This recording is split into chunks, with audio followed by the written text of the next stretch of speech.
Welcome to Beyond the Pulpit with Bishop Kevin, the show that is spiritual but not churchy.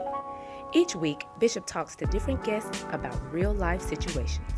If you want to support the Beyond the Pulpit podcast, head over to www.kevinwillisministries.org/podcast for more information. Now let's get into our episode. Hey, this is Bishop. I am so excited about another podcast, Beyond the Pulpit.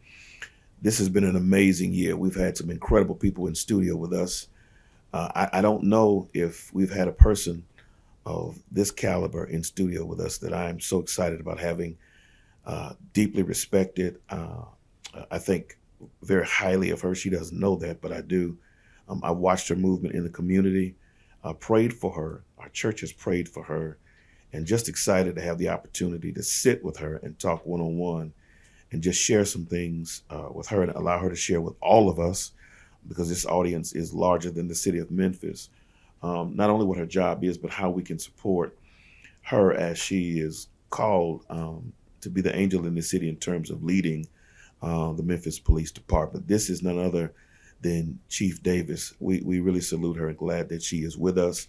You know my handle, we're spiritual, not churchy, so we're not coming from a church angle. This is a city thing. So, Chief, we're so honored to have you, and it means so much that you are sitting in the Beyond the Pulpit studio. Awesome. Thank you for the invitation. It's good to be here, Bishop. I am thankful to have you here. We've been looking forward to talking to you, and I want to say to you that with all the work you've done, and certainly with all the interviews you've done, let me be sure that I communicate really early that this is a safe place for you. And I say that because I have the utmost of respect for you. I appreciate your responsibility and how you take that on every single day. Thank you.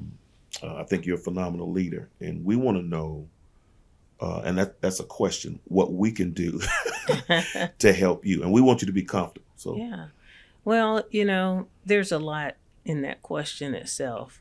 I think this is a start, having conversations, and especially from the police department standpoint. All too often, I do interviews and I have conversations. Certainly. And the true message of what I have to say never hits the community. Why is that? I don't know. I think that we are a community that enjoys sensationalism. Okay, we are. We enjoy the exciting story. Certainly. And sometimes not the factual one. Certainly. And sometimes that messaging carries a narrative that keeps us from getting to the real root of problems and keeps us caught up in the drama of things sometimes. Wow. But I appreciate having a conversation about what some of the real problems are in our city. Wow. And what we need to do to help overcome some of those issues. And as we were, having the casual chat before this conversation, it can't be the police department, because we are a public safety entity that is 95% responsive. We are a department that from 24 hours a day responding. Certainly. Responding. We don't have near as much time as we'd like to have to be more proactive and give our community, a different type of attention. Certainly. But right now we're more inundated with various, types of calls for service that keep our officers busy. But the question of what can we do, I think first we all have to just sort of be introspective about, what can I do? Certainly. Personally. Because even outside of this uniform, you tell people all the time, this is what I do. It's not who I am. I am a community member. Yes, you are. I am a person that is subjected to the same type of criminal activity as my neighbors are. And people don't believe that. Oh, I know. No, they don't. I got references. I can tell them about sometimes. They don't believe that. So I've had some firsthand experiences. Yeah, I think we all have. And that's tragic. Right. You can relate. I can absolutely relate. And not just here.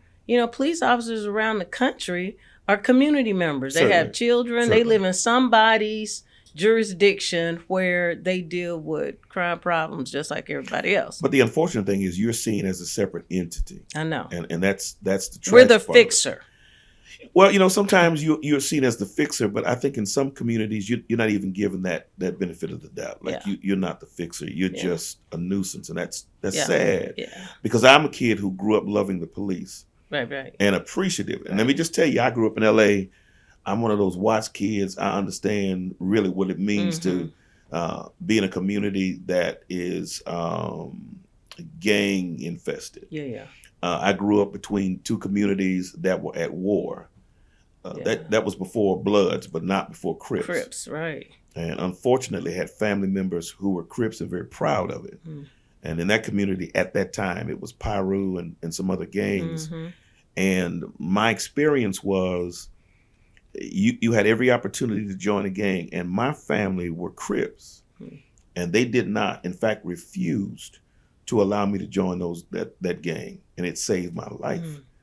So you were seen in that community as a nuisance. But here's the comical part about that. There was still a level of respect. Yeah.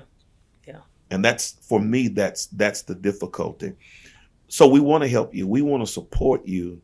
I appreciate the fact that you're saying practically that we have to take some responsibility ourselves. Absolutely. Because nobody else is saying that. That's right. And I don't think people want to say that because... Why would you not want to say that? I don't know. This is a community of 650,000.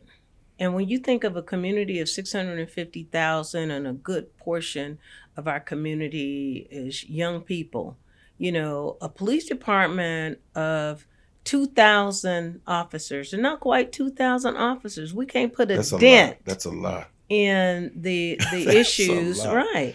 We can't put a dent in the issues, especially when you talk about social problems. Certainly. That impact our community.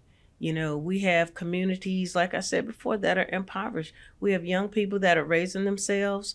You know, we see children. And just recently, when I talk about, you know, just messaging, I spent the last 3 days trying to reel in messaging about how we as a police department want to take care of our young people. Oh, wow. You know, but that message was sort of spun that the Memphis Police Department is targeting juveniles. All you have to do is go down to Beale Street at 1 o'clock in the morning and see how many 8-year-olds and 10-year-olds. It's something wrong with that. Amazing. And we should accept that narrative to say we need to do something about having children by themselves in an entertainment district. And we wonder why at our 1 o'clock children in the morning. become victims. Amazing. Yeah. Well, we you know, made the decision. We're going to definitely partner with you. We appreciate it. Yeah. And we have several policemen in our congregation, and we love them. We pray for them. Yeah. We are talking to them to encourage them. And we're definitely, if we're going to support them, that means definitely we are supporting you. Well, we appreciate it. Yeah. We really do. Listen, one of the staff members gave me this question, and it's for me, and I think they were looking out for me. And we were joking with Team before you got here. I am an avid rider. Motorcycle rider. Yes, ma'am. I have a beautiful black Harley that is about 1,100 pounds. How fast do you go? Within the speed limit. Now, do you really think I'm going to tell you? I know who and plead guilty in front of the chief. I've got good sense. I whatever the speed limit is, I stay within those boundaries. But how do we deal with what's happening in the city in terms of the racing and the speed? I have come to this conclusion that there's certain areas that I don't feel comfortable riding in any longer. Yeah. And so I've kind of curtailed my riding in some of those places, some of those areas, because I've seen some things that frighten me. And you know, as I know, when you're riding, there's an element of fear that you have because that's normal, certainly. Yeah. But if you get to the point where you become afraid, that's an issue. Yeah. How do we deal with what we're seeing in terms of the racing? Right. Well, you know, so a lot of people who get out there on the street, they feel comfortable because they say they're a safe driver. I consider myself a safe driver. Okay. Today, it's not enough to be a safe driver. You have to be offensive and a defensive driver. Certainly. In the city of Memphis. Because, and not just here, we're starting to see in other cities how our streets have become so very dangerous to be out on, especially Certainly. when you're on motorcycles, because, just on a normal day, sometimes a motorcycle can be in a blind spot. Oh, certainly. But, Certainly. there are times when our commuters are driving so erratically and so recklessly, if you get clipped, Oh my. and it's you against the elements. Oh my. How As well a do I know? motorcyclist, yeah.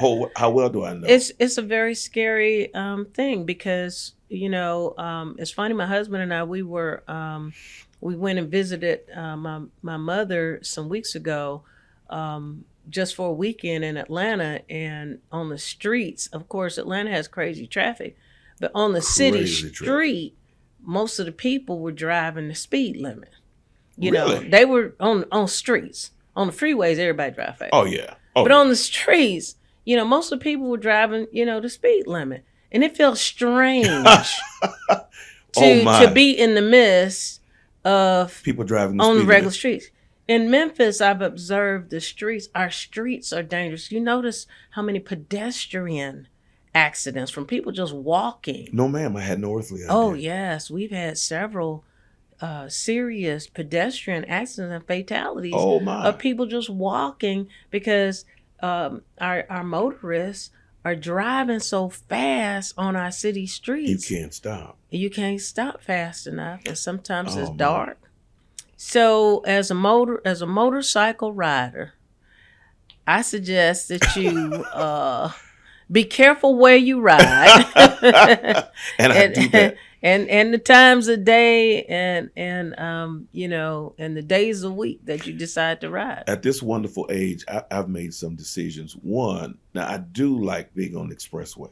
Mm-hmm. It is the benefit of everybody going in the same direction. Yeah. And of course, you can see people from behind you, and of course, you see the lanes on either side, and so that works. Sometimes when you come to an intersection, you have no idea of who and what's coming through that That's intersection. right. That's absolutely right. And there have been many occasions when I've had a green light and I'm really pausing Mm-hmm. because I've seen too many instances where people come flying Red through. lights. Yeah. And I just don't want to take that chance of going, when it first turns green. Yeah. It's very smart. And being in the middle of an intersection Yeah. when somebody's coming out going 70 miles an hour. That's right.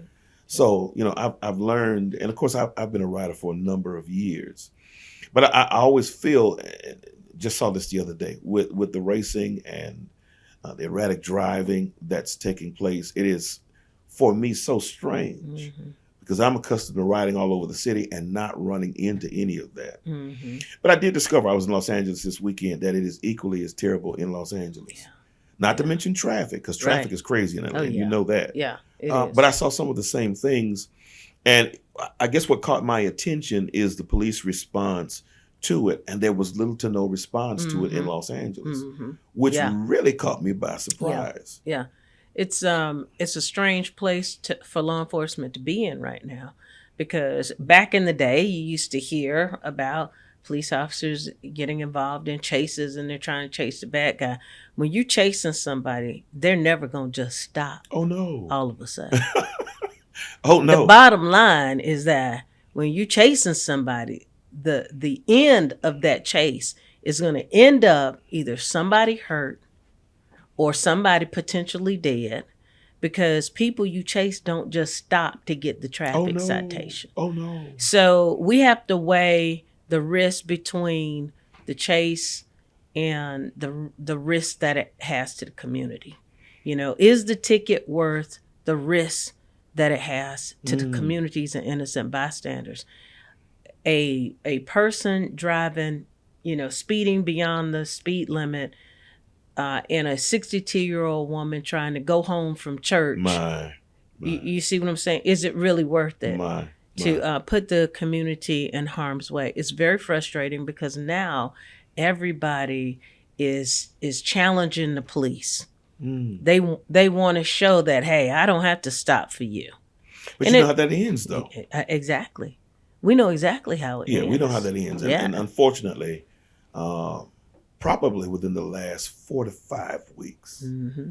I've seen the ending of those and it's not pretty. Yeah, it's not pretty at all. Yeah, just on our corner here at Holmes and Riverdale. Yeah.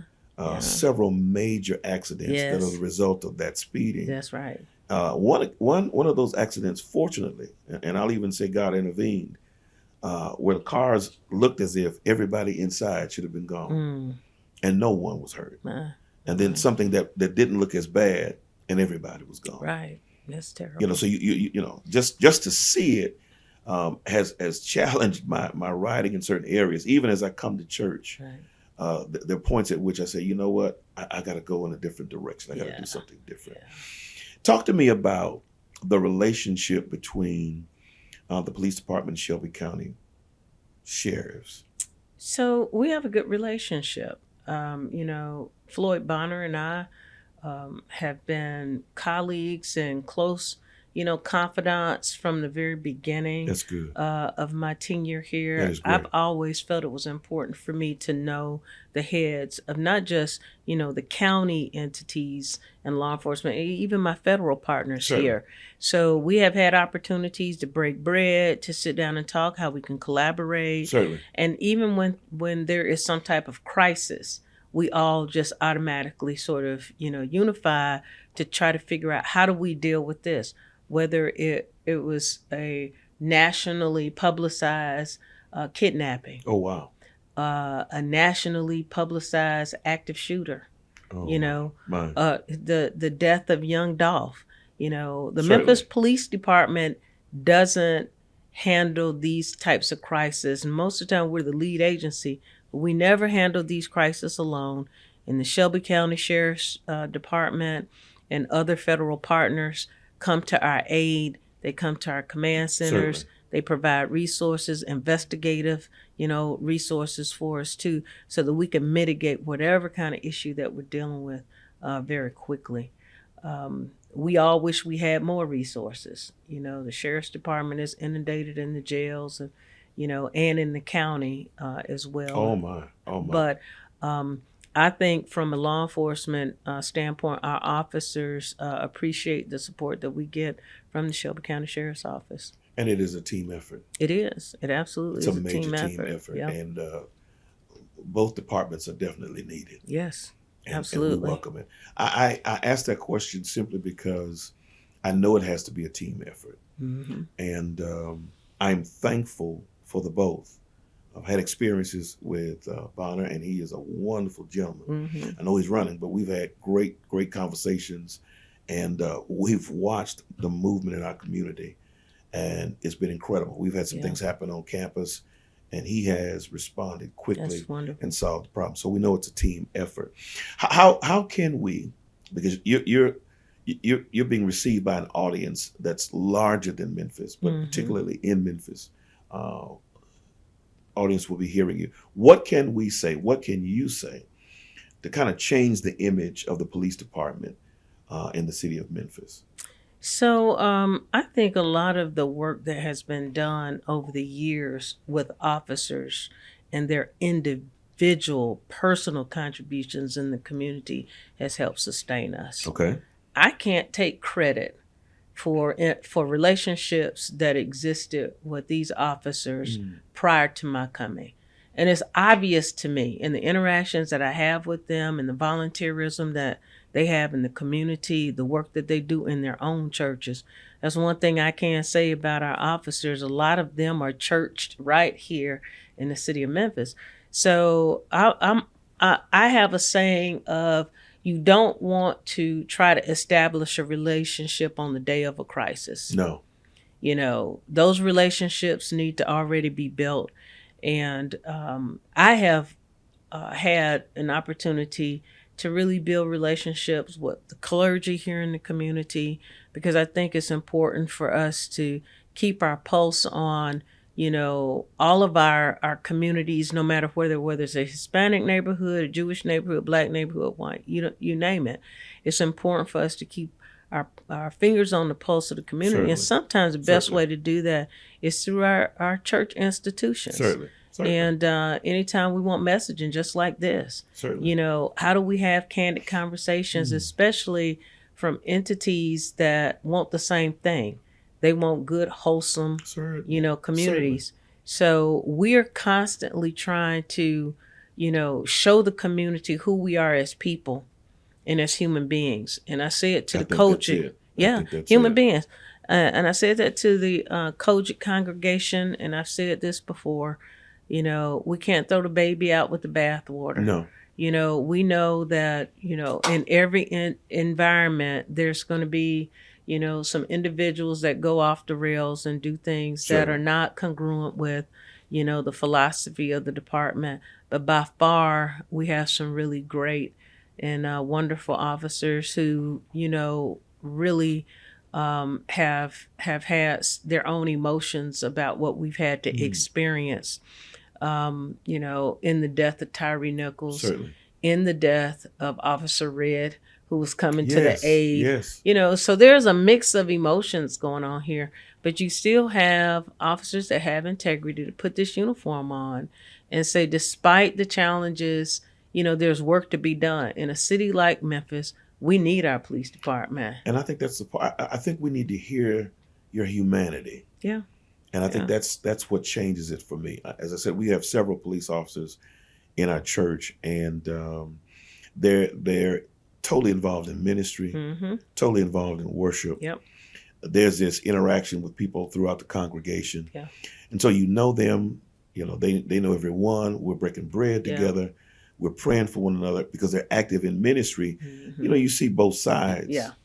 And so it helps out a great deal. What's good for us, even in the midst of Tyree Nichols, is to hear them talk about how much they need community support. And here's the part that they talked about, and I never considered it.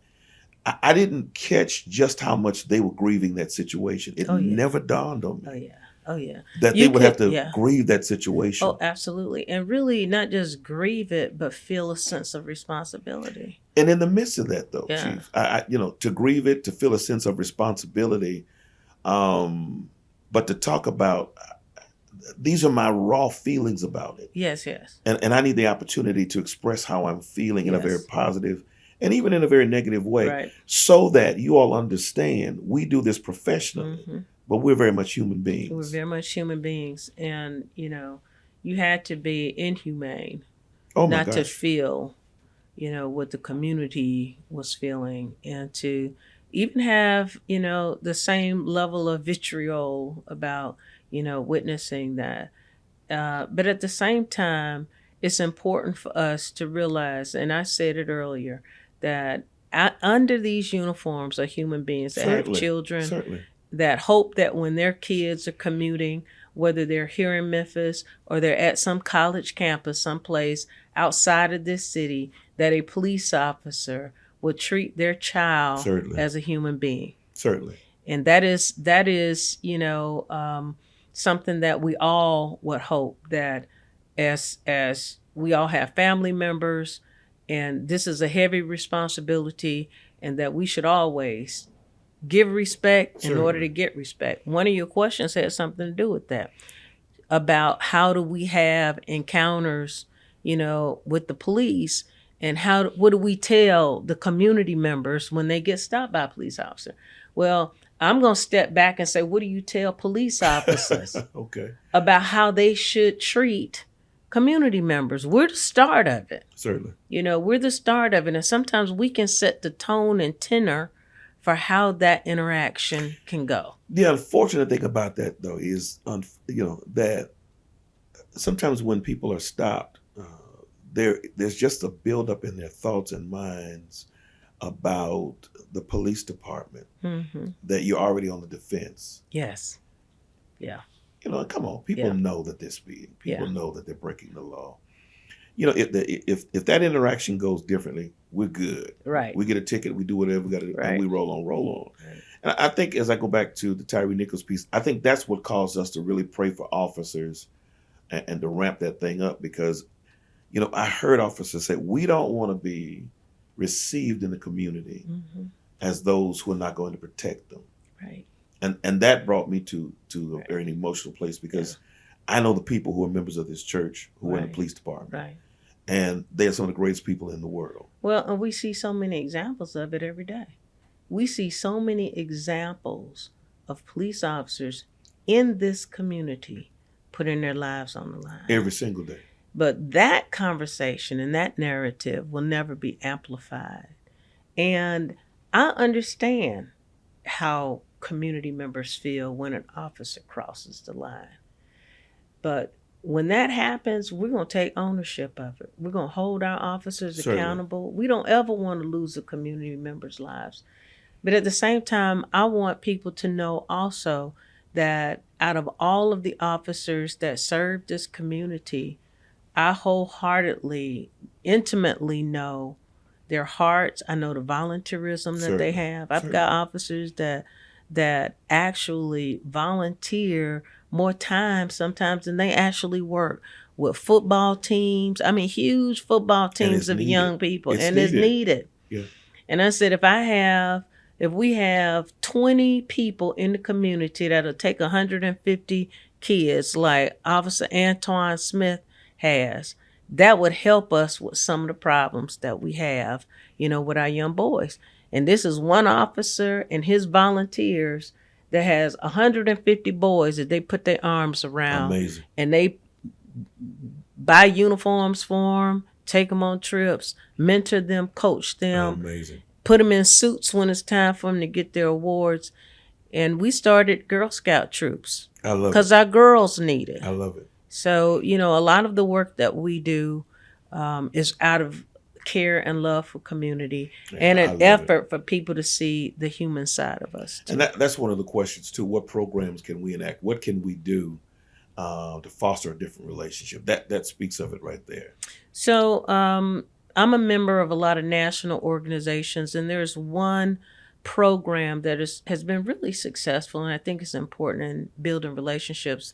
One of them is called the Law in Your Community. And the Law in Your Community is a course that really helps young people, and it also helps police officers about how to have safe encounters with the police. Oh, wow. It came on the heels of, I don't think it was Trayvon Martin. It was one of those other traumatic incidents about how to have safe encounters with the police.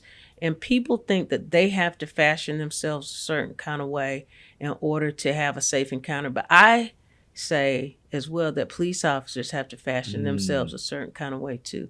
Our attitude, our approach, our, communication Certainly. can help to guide, that encounter. So when we have this course, and sometimes we have it in church environments where we bring young people in and we actually act out, okay, you the driver and you got people in your car and you get stopped. What do you say to the officer? And then we give a young person a chance to be the officer. Oh, wow. Oh, wow. And so all of these kids are in the car, but you the officer, and they're not doing what you tell them to do. Oh, wow. How are you feeling right now? Do you think there's a gun in the car? Oh, Do you wow. think, so those are the kinds of opportunities for education, I think, for our community. And you just said a mouthful when you said, is there a gun in the car? Yeah. Yeah. Who's and I think it was a barbershop conversation I had when I first got here. Oh, my. We were talking about, this generation of young people and this generation of new police officers, they're the same people. But the unfortunate Everybody's thing is- antsy. Everybody's scared of the other person. But Chief, our governments are handing people guns. They're handing people guns. And that makes your job harder. It does. And, when laws are passed, laws aren't passed with impoverished minority communities in mind. Yes, no, they're not. It's not. And we're the ones, unfortunately, that get the negative result from what may have been a well-intended law. I don't know how that's well-intended. I know. You gotta I'm help me just with being that. nice, I guess. You But gotta you're help me with right. that. But you're right. I can't see why we need so many guns and so many automatic weapons. We're not at On the war. street. Yeah. And it's just devastating to minority communities because when we pass permitless carry, and I'm just going to say it, we have seen more guns now on people who would typically, back in the day, we used to duke it out in the front yard. That doesn't happen. That doesn't happen No, anymore. no, Now no. everybody has a gun and we're going to shoot it out in the front yard. But we're made to believe we got to have a gun. Yeah. And we're made to believe that the best way to protect ourselves is to have that gun and whatever encounter you have, come up shooting. Right. Not the answer. Not the Just- answer. The comical thing is, Chief, we've had to be careful with church. we've got a great security team, and we've had to make sure we got the message out to the church community. I don't need everybody in here armed. No. Crossfire is No. not good fire. Not at all. And you got folks in here who can't see. It can be who got- disastrous. That's That's right. You can't see. That's What do funny, you need a but gun for? you're right. If you can't see, you don't need a gun. No, ma'am. You don't. Right. And if you don't know what you're doing with it, you really don't need one. And the amazing thing is most people don't know what they're doing with it. They don't know what they're doing with it because when it's time to use it, they're panicking. And they mess around and get the gun taken away from them in the first place. They get shot with their own gun. But you're in the middle of a crowd trying to figure out who's shooting, and you're shooting. That's right. And you don't know where fire's coming That's from. right. You don't know where it's coming from. So, government has given people guns who should not have them. Yeah. And when you take that into consideration, I mean, it's wild, wild west, man. It is. I was at a restaurant not too long ago, and got my wife on at the door. Happened by another car, and this young man has at least 3 weapons just sitting on the seat, and I'm saying, what are is you that? doing? And very proud of the fact. It's a false sense of power. Oh wow. Yeah, it's a false sense of power. Oh wow. And I'm not saying just in minority communities. It's a false sense of power with other people and everybody who has an infatuation over a gun. Oh wow. It's a false. It's not a hobby. It's a false sense of power. Amazing. Yeah. And unfortunately, just the bravado sometimes and holding weapons and sticking them outside the window. It's like I'm a big bad person. What does that mean? What does that bring you? Nothing. Yeah, I don't get it, and I don't know if gun laws are going to change anytime soon. I understand the protests we just experienced in the Capitol. Yes. I thought it was great that somebody took upon the responsibility to say, you know what, this isn't right, and I have a right to say what I feel about it. Right. But I don't know. I'm not optimistic when it comes to whether this is going to change or not in terms of the gun laws. But I do know it makes your job harder. Yeah, it does. It makes me as a citizen more watchful because I walked into a Kroger market and brothers got on a gun belt as if this is Wild West with 2 on the side in the meat department. Yep. And I couldn't resist. I just asked the cat, I said, listen, man, let me ask you something. And he, you need me to hand you? No. I don't want you to hand me anything. Tell me, why are you in here with a gun belt on and 2 on the side? What is that? I got to protect myself. I get that. So you're wearing 2 because you think what is going to happen? You're going to run out with one. Oh, man. And so it's a dangerous place. It's a dangerous situation. Let me say it that way. And I feel for police officers who come into an environment and you don't know what you're dealing with. You said you're walking up to a car and you got to stop somebody. You're trying to give them, a conversation, possibly a ticket, and you don't know what's in the car. I never really thought about it that way. You don't know what's in the car. Well, and I think in that conversation that I had at the barbershop, it's like the driver don't know who he's going to get when the officer's coming to him, and the officer don't know what he's going to get. We don't know what person's sitting behind the wheel, and the driver doesn't know what kind of officer he's going to get. We're hoping that every officer is going to be someone polite and it's not, overreacting. And we're hoping that every driver is going to be someone that we can manage without, it being a physical encounter or even worse. Well, it's just like the cat I told you, he stopped me. And people who heard me said it is rare that he told you what he'd gone through that day and apologized for what he dealt with. I prayed with him because what he'd gone through was heavy. Yeah. So me speeding, him pulling me over was really not about me if we want to know the truth about it. I mean, he's doing his job. Right. But the cool thing is to have the conversation with him to say, somebody's praying for you, man. I appreciate that. Well, see, that makes a difference because we don't know what the driver's been going through. That's true. We don't know where he came from, what he's going through, or where he's headed.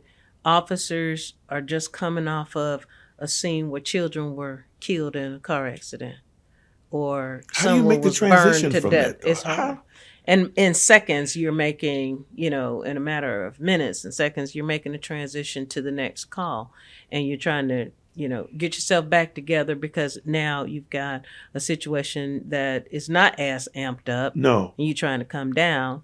and you're dealing with a different kind of situation. So you're wearing a lot of hats. Oh my gosh. Yeah, a lot of emotions that have to be balanced. Talk to us about, you're in this culture now. You're in this city now. How have you transitioned into Memphis culture? Well, I didn't think Memphis was going to be that difficult to transition into, to tell you the truth, because I came from the city of Atlanta, Okay. and I always considered Memphis as, I came from the home of the civil rights movement, a lot of history, rich history here in the city of Memphis, and so on. It's just that I think it's a different culture in the sense that there is a sense of pride about being a Memphian. Certainly. And if you didn't go to high school in Memphis, I did not. You in trouble. Yeah. You found that out, didn't you? Yeah. Oh yeah. You're an outsider. You're an outsider. Oh yeah. Oh, yeah. It's a very closed, kind of a community when it comes to acceptance.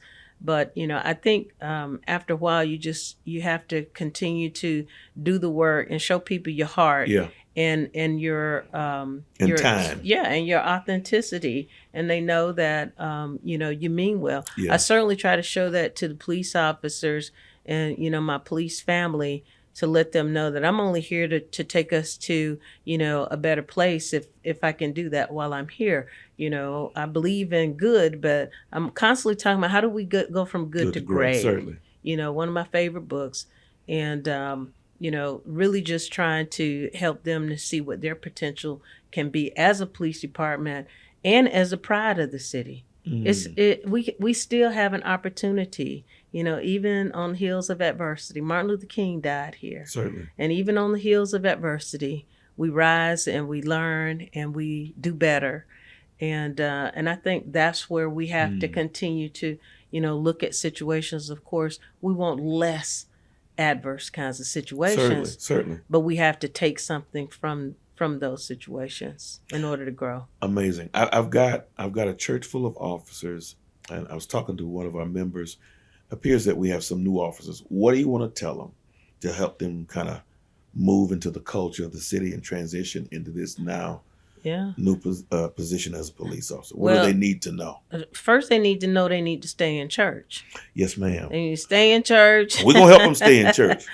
They need to stay prayed up, and really, even though community is important, they need to put their families first, and think in terms of ensuring that support network is there for them, because they're going to face all kinds of various situations. They're going to face times when the community love them, and then they're going to face situations where they may be at odds for whatever reason. Certainly. But we have a responsibility to rise above and continue to serve no matter what. Yes. Even on the heels of a Tyree Nichols, we have to serve this city no matter what. We have to show people who we are. We need to show them, like I said before, the human side. Certainly. And be the first to step forward. Don't wait for the community to come to us. We need to go to the community, because people tell you all the time, I pay your salary. You absolutely do. Yeah, but that's not a cool way of looking at it. No, it's not. No. But our community is our customer. Yeah. Yeah. So how do we then, because you're saying some excellent things, how do we heal from the Tyree piece? I think we have to really think about what's important and how much we are interconnected as a community, no matter what. No matter what has happened, we are still interconnected, and we have to be. Certainly. Because we need the community, and the community in Memphis absolutely needs its police department. We need public safety. Most definitely. Yeah. But it has to be on the terms of trust, and we have to be trusted. And that's the message that's going around the country. Mm-hmm. We need less policing. Absolutely. Where did that come from? What do you say to that? Yeah. No. Well, I'll tell you, I've responded, in the past to that. Turn off the lights at 170 North Main Street for 24 hours. And watch what happens. You tell me we don't need police. We'll go up and smoke. All of the people who say we don't, I want to know what your plan is once we're removed. Because there's a greater population that does understand. And I'm telling you, Everywhere I go, and I'm in the community on a regular basis, I go out in the community, I eat in the community on purpose because I want people to see that I am a part of the community and my people are a part. And by far, I have more positive responses, not about me, but about our officers and the work that they're doing. And people constantly saying, we're praying for y'all, hang in there. We I'm glad about appreciate our that. officers. I do. I hear it on a regular. I am glad about that. Yeah, I am too. I'm glad about that because that's a position we need to take. Yeah. And you said earlier something that's so powerful that, the media will spin certain things and they always spin out of control. And, that's really not indicative of who you are and what you do and what these officers do on a regular basis. Yeah, absolutely. And so that's why I begin this conversation with what can we do to support you? Because you can't flip this city by yourself. Not at all. I think just communicating and helping people to, understand that Memphis was Memphis before Chief Davis came. Oh my. Things we had a good year last year as far as reduction of crime. We put a lot of really positive, kinds of initiatives in place. And as we talked about, our various units that were started up, and they did great work because crime was down considerably. And we wanted to stay down, yes. And we wanted to stay down. Unfortunately, a few people did something bad, and we had to step back from all of that good work for a minute here so that we can kind of regroup. But in the process of that, crime is increasing on the uptick. Every action, there's an equal reaction. And so as a result of some of that, getting over this terrible incident, we started to see an uptick that's been difficult to get our arms wrapped around. Homicides because of gun violence, up. Just guns everywhere. As I was saying, a lot of these are not random incidents. These are people that know each other. But it is amazing that in the midst of what happened with Tyree Nichols, the publicity was just on and on and on and on. The criminal element used that. Yes, it did.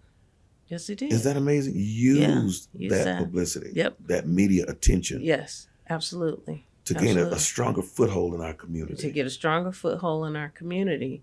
And, we really need to have more people in the community that are willing to help us identify, some of these most egregious actors. Yes. Because it's 20% of the people committing 80% of the crime. Yes. It's a small group of people that we see on a regular basis. And what we have to do is, especially violent crime. I'm not talking about misdemeanors. I'm not talking about ruining people's lives for doing something minor. I'm talking about people who over and over again have demonstrated the propensity to be violent. Amazing.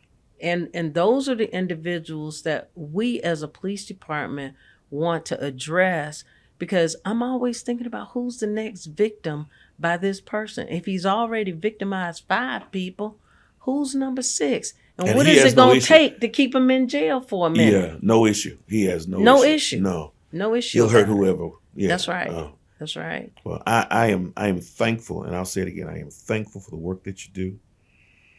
We appreciate you incredibly. Thank you. And I know you hear it, but we'll say it again. We are praying for you. I you. will say New Life will help in any way that we can. Awesome. And you can call on us at any given time, and we'll be there to support you. Awesome. We want to have an opportunity to bring people together and have someone come from your department to communicate positively with them. Sure. There's some things we want you to be able to say to the children and the youth who are in our church. Oh, we'd be glad to come back. Because I want them to have that relationship. Yeah. I don't ever turn the children down. I'll turn adults down in a heartbeat. I'm so glad you didn't turn us down. Oh my gosh. But yeah, I would love to come back and even talk to your young people. I would love for you to. Yeah. I think first of all, they'd be shocked that you walked in the room. Oh my goodness. They would be shocked that you walked into the room. But I think that walking into the room can change lives. Oh yeah. Absolutely. I heard that years ago. Incredible story, and I still believe it's true. When the right person walks into a room, it can change a person's life forever. Oh, that's amazing. And I think that Something you different. walking in a room with children who look just like you, and when you have a message for them, you have the potential to change their lives. Absolutely. And so we want to definitely be on the end of that in terms of participation. So I appreciate your willingness to be involved. And even if it's something that you can't do, sending us people that you know have that kind of transformative power to step into a room and gain the attention of our young people. Oh, absolutely. Because I still feel as if the opportunity to talk to you and, to interact will make all the difference in the world. Oh, yeah. And so they'll think about the next officer they see, because guess what? You're the one I had a conversation with. And I leave that conversation thinking they're probably all alike. Well, that may or may not be true, but here's the deal. At least we take the aggression out of the whole issue. That's right. And I like that. That's right. I do too. I really do like too. that. We can make it happen. Oh, I would love that. See, you made my day already. This has been so cool. And I'm thankful for this opportunity, because I can see it now impacting some people's lives. I'm going to talk to our youth pastor and see if we can set something up. Because, again, even if you don't come, just sending the right people to have the right conversation is going to change their lives. Well, you give us the date and we will show up. Awesome stuff. Yeah. This is the Bishop. It has been awesome. I don't even know how to end it without saying, for me, for those who are in the room, it's been empowering. This is great. We've talked to so many people throughout this year. We've had great conversations, comical conversations, so many that are very, very serious. But we needed to get this precious lady in a room and just hear what she has to say. The city of Memphis needs to hear her. Others who are not in Memphis need to hear her, because it's happening across this country. It's not just a Memphis thing. She has this incredible position, but it's all across this country. And her voice and voices like her need to be heard. And I'm telling you, she's going to change some things. So this is Bishop. You know our handle. We're spiritual, not churchy. I am out of here. Enjoy the rest of your week. God bless you. Thanks for listening to Beyond the Pulpit with Bishop Kevin. If you enjoyed this conversation, please be sure to like and leave a review wherever you get your podcasts. To stay connected with Bishop and Beyond the Pulpit podcast, follow at Beyond the Pulpit the podcast on all social media platforms. See you next week.